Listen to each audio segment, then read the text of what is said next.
like which of the category of artificial intelligence do these problems fall in.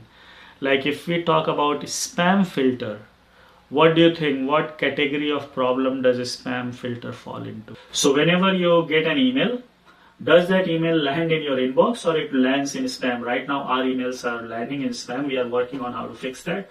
But Google automatically categorizes an email, whether it's inbox or it should go in spam. Spams are mostly marketing messages.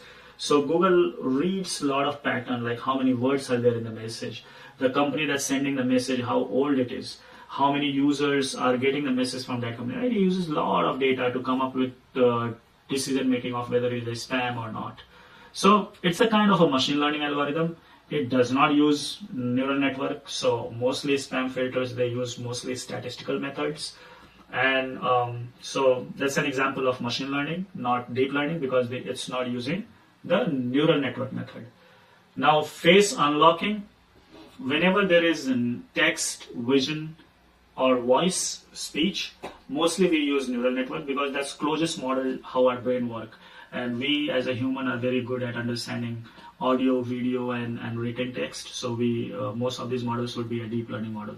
So when you unlock your phone using your face, that's a deep learning model behind the scene. But is it generative AI? No, because it's not generating anything. It's just making a decision of whether to unlock the phone or no, right? So it's an example of deep learning.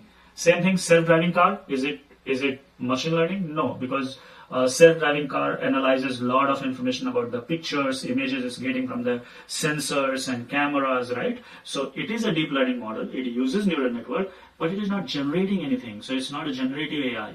It is just making decision when to slow down, when to brake, when to turn, and things on that thing, when to change the lane, like that, right? So it's a deep learning model.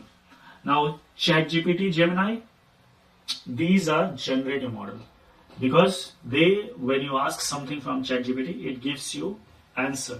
It generates the content. And then I am not sure how many of you have used Copilot or Agent.